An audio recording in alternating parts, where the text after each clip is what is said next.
I'm Mike Hanawald, field agronomist with Beck's Hybrids, and out here in a cornfield today. Unfortunately, this is becoming kind of an annual occurrence here in Ohio, but talking about tar spot.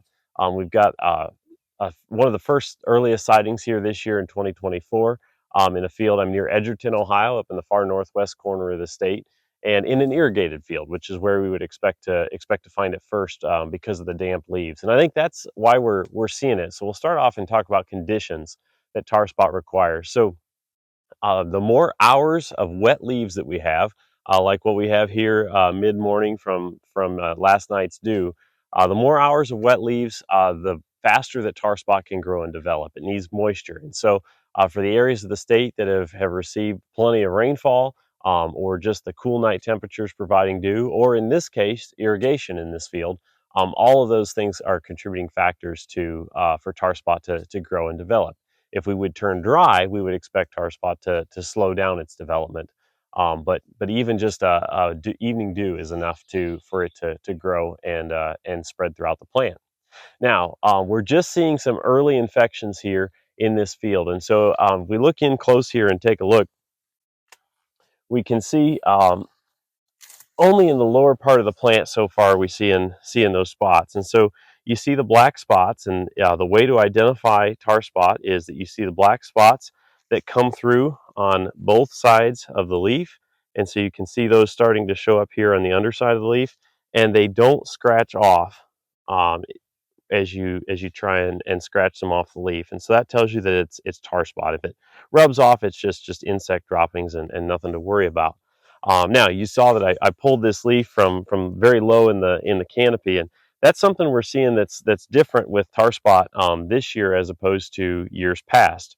Is that we're seeing it start and develop low and work its way up, and that's a change in how the disease has spread. So a few years ago, tar spot had to come from an outside source because we didn't have it in our fields in Ohio. And so the only way that it came was through wind moving spores from other fields into our cornfields.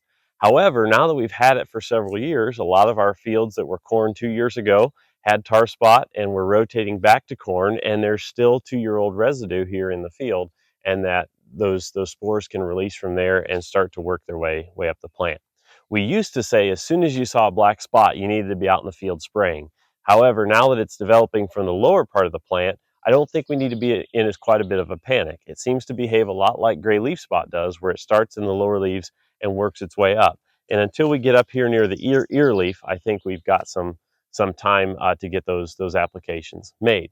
Now, the field that I'm in right now is just approaching tassel. We're getting close to that. You can see the silks have started to emerge. The tassels haven't come out quite yet. And in our PFR data, our PFR proven timing is to spray at tassel. You can see the data there on your screen. That R1, which is tassel and silking, is the PFR proven time to spray. However, the testing that we've done through PFR didn't have tar spot playing into that. And so when we're dealing with tar spot, we might want to adjust that timing a little bit. And so that could involve shifting it later. And so I think when you're looking at tar spot applications, your window for fungicide is from R1 at tassel through R2 at blister, and then clear through R3 at the milk stage. R3 is when it looks like you've got a ripe ear of sweet corn with brown dried silks. And any time during that window is our profitable time to spray a fungicide if we're targeting tar spot. I would recommend that if you're just seeing it in the very lower leaves like this, or if it's not present in your field yet, wait a little while. That fungicide only gives you 2 to 3 weeks of protection, even in the best case scenario.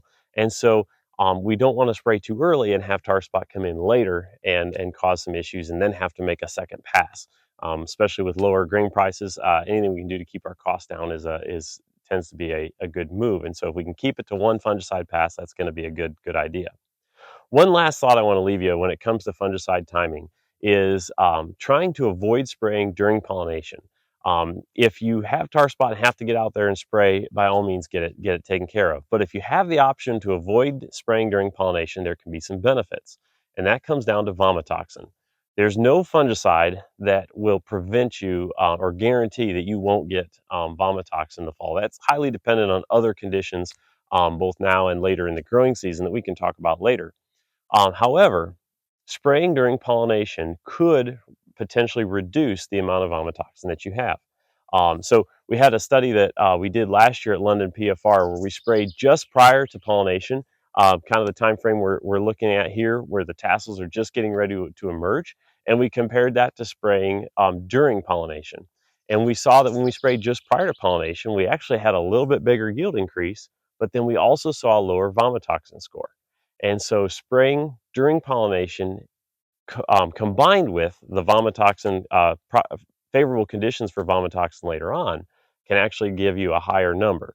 And if you avoid spraying during pollination, it doesn't mean you won't get vomitoxin, but at least you know that you didn't do anything to make it worse. And so either spraying prior to tassel emergence or spraying after you're done pollinating is going to be the way to go. And a lot of times with tar spot, spraying after you're done pollinating is the better timing for tar spot anyway. So to wrap up, key thing is identify it. Black spots, both sides of the leaves, doesn't scratch off. Wet, damp conditions, especially on the leaves, are what's favorable for tar spot development. And try and just check your fields. Look at your hybrid ratings and know which fields are most likely to show it first. Keep an eye on those and wait until you actually see it before you pull the trigger to spray, so that you don't spray too early and you have a better chance of one application getting you through the season. If you have any questions about this or any other agronomic topic, feel free to reach out to myself or your local Beck's representative, and we'd be happy to help.